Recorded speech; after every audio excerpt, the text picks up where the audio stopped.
I used to procrastinate a lot.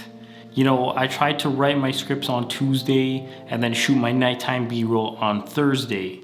I then shoot my normal B-roll with the daylight and I try to edit and have the full video finished on Saturday. Sunday is reserved for household chores and then that's basically it.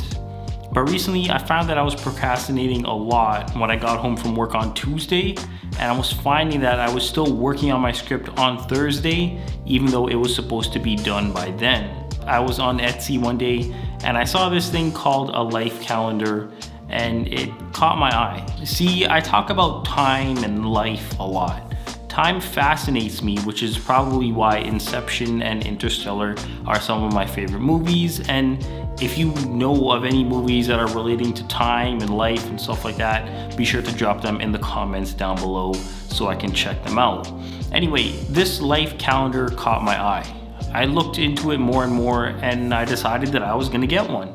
So I did. I remember just looking at it and just feeling this sense of like, holy shit. And then I decided to get to work on filling in the circles.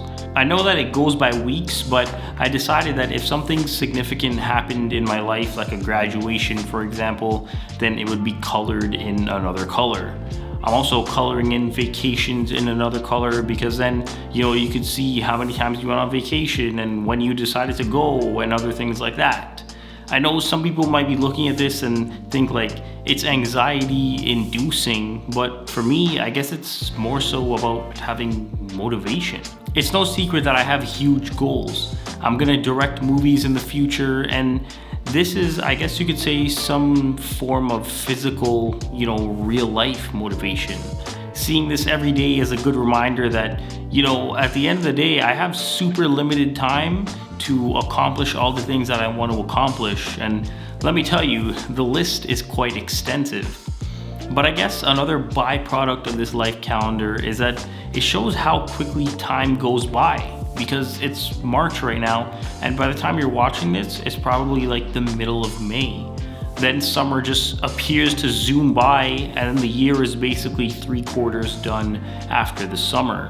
So before you really know it, the year is gone. Then next thing you know, you've filled in 5 rows and 5 years have gone by. One other thing that I think about a lot is the fact that a lot of people don't even get to live to the age of 80. Sure, the calendar goes up to that, but the average age that men live to in Canada is about 80 years old as of 2021. And I know this is like super, out of left field and like super weird, but I remember seeing that left-handed people actually live less time than right-handed people.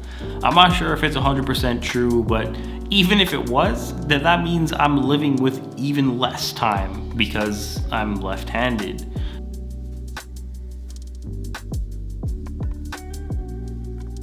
But enough of these what ifs and stuff like that, and let's talk about something more guaranteed, which is that getting old isn't guaranteed. I don't remember who the quote was by, but I remember one, and it said that most people don't have the privilege of getting old. And sure, you can say, well, the average age that people live to is like 75 or 80, and yeah, that's fine, but how many people do you know that actually live to 80? Like, none of my family members that I know of even lived past like 70, and I can't think of anyone off the top of my head right now that's lived to 80. Actually, you know what, there is one person, and it's my girlfriend's neighbor, and he's like past 80 or something like that, but that's one person out of how many people?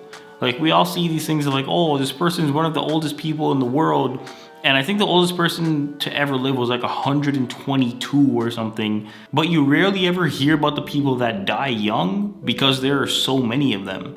It's only like, when a person like an actor or a celebrity dies young, and then everyone's like, oh, they were so young, because there's also like, for every young celebrity that passes away, there's probably like hundreds of thousands of regular people that were either their age or even younger, and they also passed away.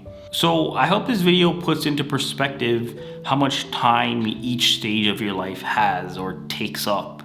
You're a kid for what? Like, I guess you could say 12 years, then you're a teen, and you spend a lot of time trying to figure yourself out, for lack of a better term. Then you might pursue a post-secondary degree or something, which is another 4 years. After that, for most people, you're gonna be working from say 24 all the way until you're 65. So you're essentially gonna be working for half of an average human life. If that's not motivation to do something that you like, then I don't really know what is. If you work for 40 years, let's just round it down to an even number, that's 14,600 days in total. Now let's imagine that you don't like your job and you just live for the weekend. That means that you're only enjoying life for 4,160 days over 40 years, or just over 28% of your life. I mean, those numbers should speak for themselves. I guess the point of this video is to show that if there's something that you wanted to do with your life, this calendar, this life calendar, essentially acts like a clock or a countdown to when you're gonna die. Now, results will obviously vary because I could die tomorrow or I could die when I'm 95. Just because I'm here coloring in these dots and showing that there are dots for me to reach 80 doesn't mean that I'm actually gonna get there. I'll leave the link down below to the one that I got on Etsy if you want to purchase one. I hope this video brought you some value, and I hope it made you think critically about this thing that we call time. And as always, thanks for watching.